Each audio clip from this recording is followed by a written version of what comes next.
everyone. I'm Ashley Claster from Spectrum News. Today is Saturday, and it also happens to be 50 years since the Apollo 11 moon landing. So I'm here at High Point University with Jeff Regester of the physics department here at High Point. He's going to go through all of the stuff about the moon landings. I'm going to interview him. He's going to tell you some fun facts you might not know, show you the actual scale between the Earth and the moon, and address the conspiracy theorists, right? Right.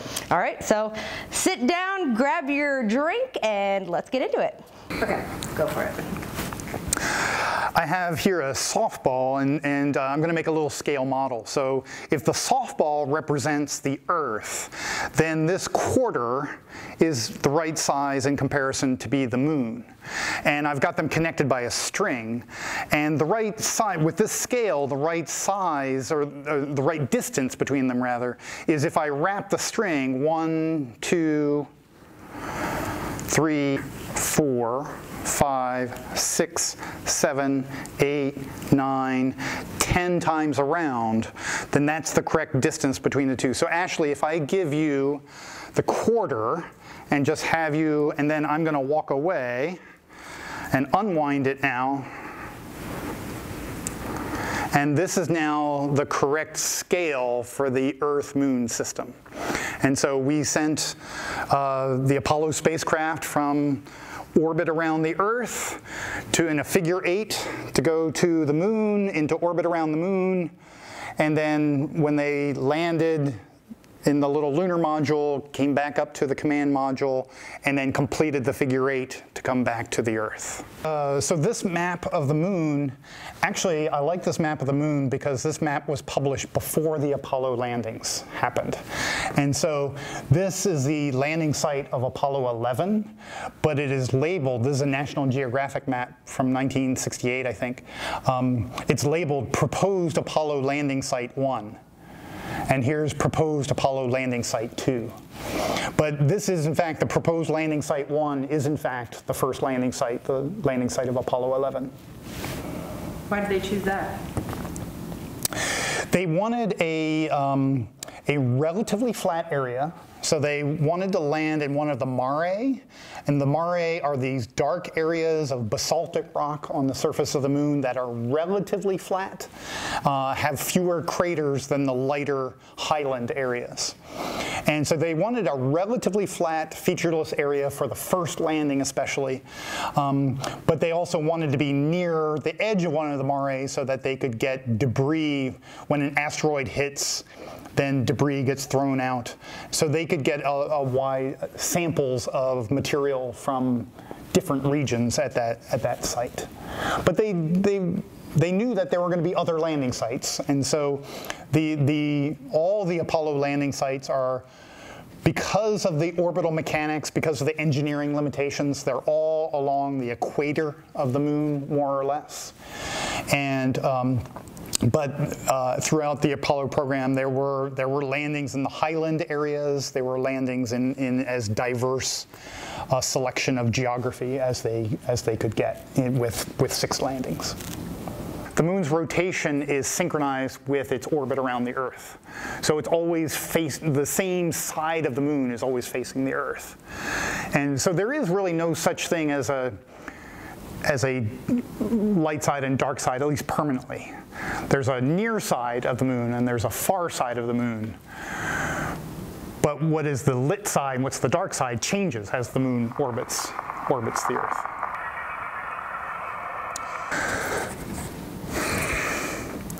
I really wish I had like a globe, because I don't want people, there are flat Earth people too. I don't know if you're.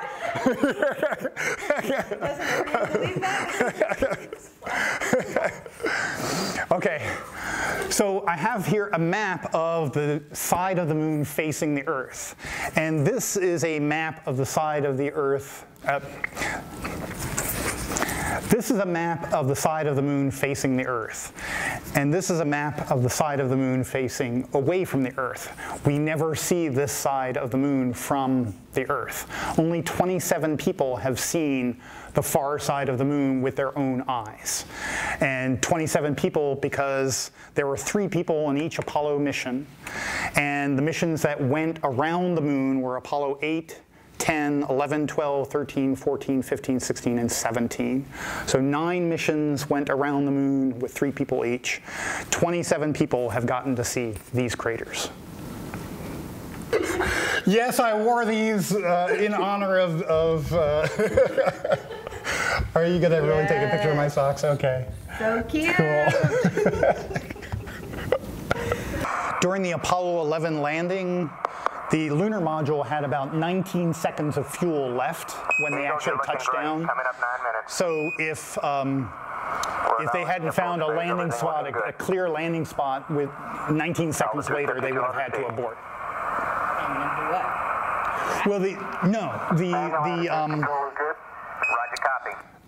lunar module comes in 2 parts: a descent stage and a ascent stage. In other words, the part for landing, and then the part for landing, the bottom part, serves as the launch pad for the top part, and then they take off and just the top half comes off for going back to orbit to the command module to return to the Earth. And so, in fact, during the Apollo 10 landing, during the Apollo 10 mission, which was a dress rehearsal for the actual landing, they actually practiced this of you're close to the moon, but something goes wrong, you abort, you fire the ascent stage engine, and you return to the command module without ever having touched down. Okay. So they were 19 seconds away from having to do that when they actually touched down. That's crazy. Yeah. That's wild. 540 feet down at 30, and at 15. This is where Armstrong takes over manual control. They had gone a little bit long. They had missed their planned landing spot by a couple miles. Down at 9. And so where they were going, which wasn't where they initially intended, there were lots of boulders and craters. And so Armstrong had to go even further long to find a clear spot where he could touch down. Horizontal velocity. 300 feet down, 3.5. 47 forward. And in here, you're going to hear On 1 minute. one of the controllers in Houston say 60 seconds 70. and 30 seconds. That's how much fuel they have left. Epic shadow out there. 50 down at 2.5. 19 forward. Altitude, velocity, light. 8.5 down. 220 feet. 13 forward. 11 forward, coming down nicely. 200 feet. 4.5 down. 5.5 down. They have 90 seconds of fuel left at this moment. 6.5 down. 5.5 down. 9 forward. Good. 20 feet. So Michael wasn't hovering 100 feet. above while they 3.5 down. 9 forward. while Neil and Buzz were. He was in orbit. Oh. But in orbit, you can't just stop. If you just stop, you fall. So he was in orbit, and so he was, if they had to abort, Forward. they would go to him. He wouldn't come to them. 60 seconds. Lights on. That was the 60-second call. Down 2.5. Forward. Forward. That's 40 feet down 2.5. Picking up some dust. 30 feet, 2.5 down. Base shadow. 4 forward. 4 forward. Drifting to the right a little. 20, down a half. 30 seconds forward. There was a 30-second call. Right.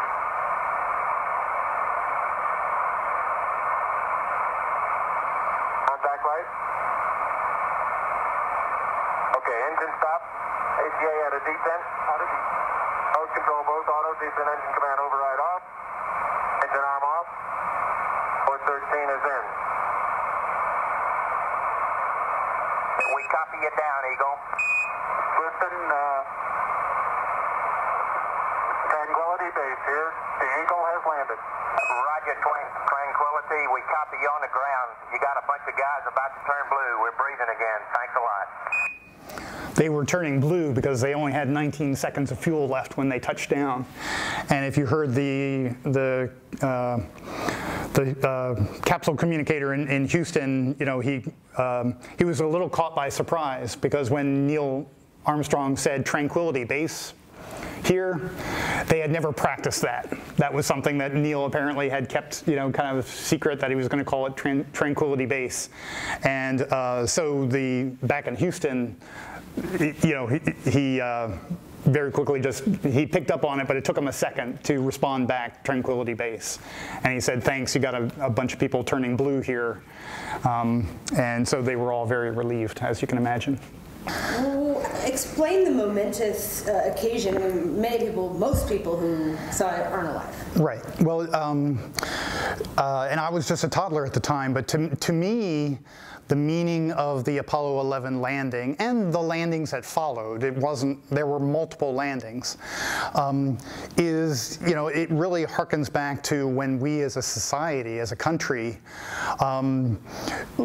chose to do something really, really bold.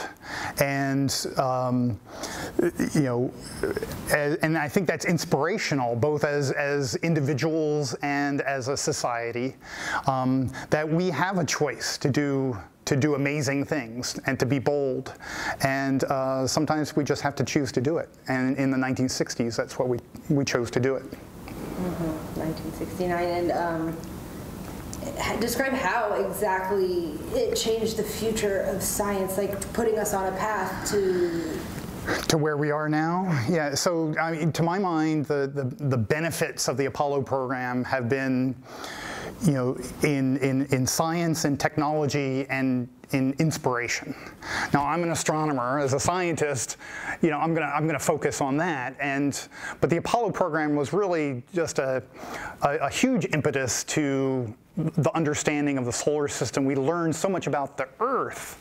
We learned so much about the solar system by going to the moon and finding things there that we could not find here on the Earth. What, you know, geologists, you can't find, you know, crust of the Earth that is as old as the lunar crust.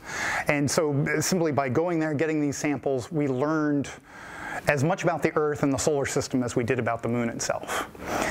And then in terms of technology, you know, it was a huge spur to miniaturization, integrated circuits, making electronics smaller and smaller and smaller.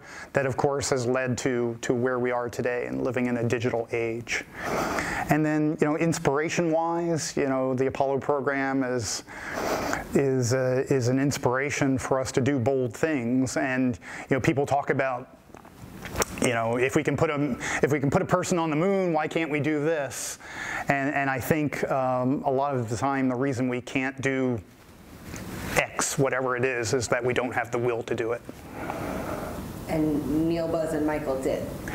And 400,000 other people, and the government actually unified in this goal, and across administrations, different political parties maintain the commitment to this bold vision, and that's extraordinary to maintain that. You know, in a political system that is sometimes focused on short-term goals, it can be hard to maintain what was honestly a very expensive proposition, but nonetheless, the U.S. decided to do that in the 1960s. And that really put our country on top, ahead of Russia, China, I mean, in terms of advancements. At the beginning of the Apollo program, we were absolutely behind the Soviet Union in terms of the power of our rockets, for instance. Now, our technology, our satellites, we had actually, at the time that the Apollo program, the moon landing goal was announced in 1961, you know, we had launched more satellites. Our satellites were more technologically advanced. We're returning scientific results that were way in advance of the Soviet Union, but that wasn't the public perception. And politically, the public perception around the world was very, very important. It was the height of the Cold War.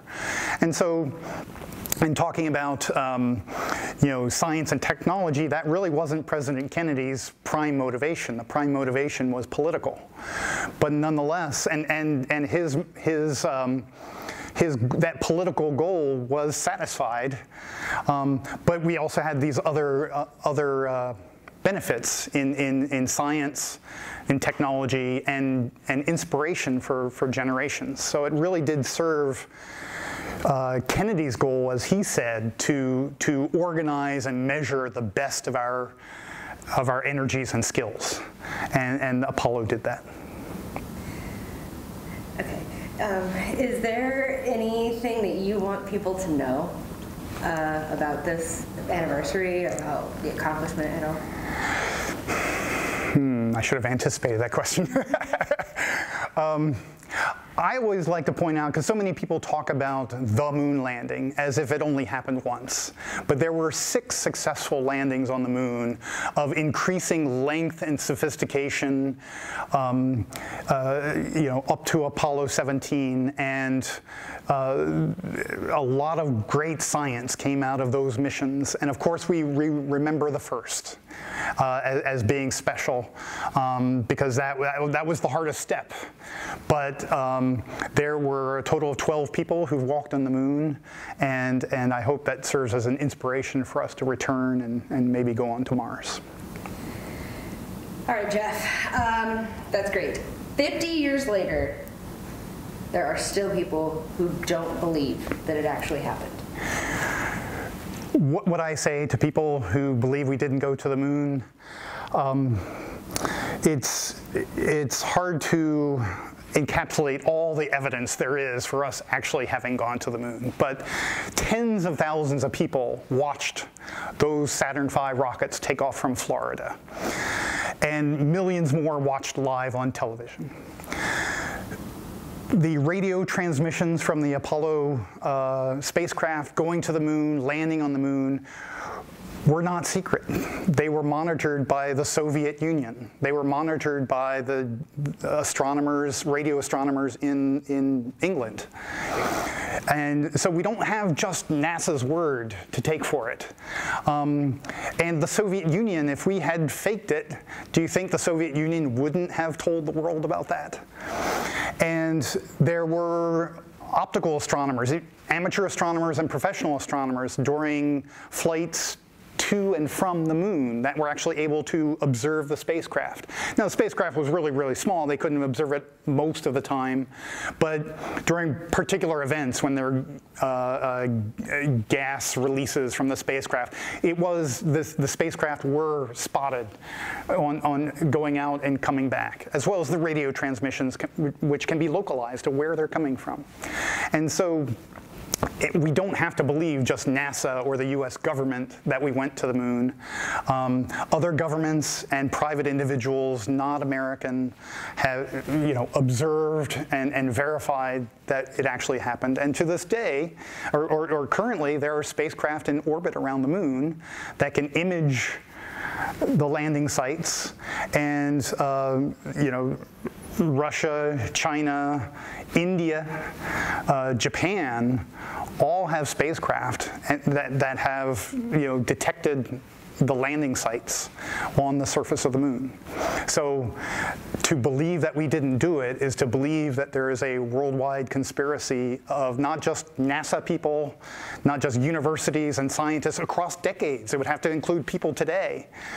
You would have to say our political adversaries were also in on it. It just doesn't make any sense. The Apollo program and the space program in general certainly serves as an inspiration to students here at High Point University and students across America, students really all over the world, to study science, to study engineering. And these subjects can be hard, and it takes dedication. And the mission to land people on the moon was, as Kennedy said, the reason we were doing it is because it's hard, and challenge is something not to be avoided. And so students all around the world and here at High Point certainly are inspired by the Apollo program and the space program in general to do the hard work it takes to become a scientist or an engineer. And we have a team of students who are very interested in rocketry and going into the commercial and government space flight activities. And we have a team that's recently competed out at New Mexico, at Spaceport America in New Mexico, in a rocket engineering competition. And that was our second year competing there, and we'll be returning next year.